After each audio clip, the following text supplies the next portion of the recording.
Well, maybe Amelia wouldn't. Amelia's too nice to laugh at anybody. That's what I think anyway. You've probably seen stupid, I thought. No, you made some good points. I did? Yes, every person has a story, and there's not enough space in a single tombstone to tell it. And the sad truth is, there's so many people in the world it's not possible to remember every single story. As the years go by, they fall by the wayside. The dead must always concede to the whims of the living, even in places like this. Emily looks back to Elijah, or Elisha, Pharaoh's grave, decorated with the biting political commentary of God is dead, and says, I like thinking of stories too, in fact. I could tell you a story of my own.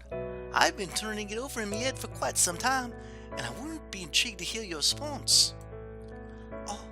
I wouldn't mind, blush. Are you quite sure? I don't want to bore you. I can't remember the last time anybody wanted to hear what I had to say. No, I'm quite sure. I would love to.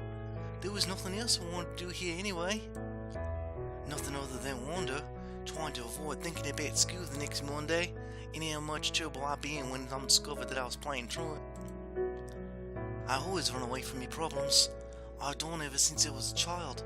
I must have inherited that admirable trait from my dad. Well then, you want to follow me? Emily turns, her hair fluttering and slips to the graveyard like a shadow. I follow her, curious yet cautious, as she leads me behind the church, where the trees are thicker and there are even more graves.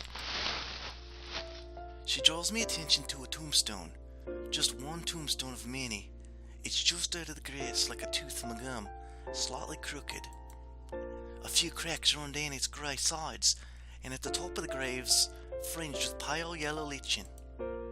The name engraved on the tombstone is a little difficult to see, impressed only shallowly, and written in a cursive hand that makes me eyes hurt. I didn't explore the graveyards of Lincolnshire in my youth for nothing, though, and I'm more skilled than most teenagers when it comes to reading inscriptions on gravestones.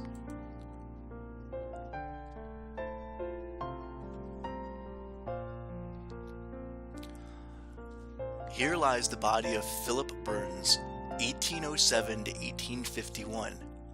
Also, Perdita Burns, wife of the above, 1811 to 1851. Also, Emmeline Burns, their beloved daughter, 1836 to 1851. God, they did not live long. Look how short, 40 years old. And the daughter was only like 14. May their souls rest in peace. That's kind of sad.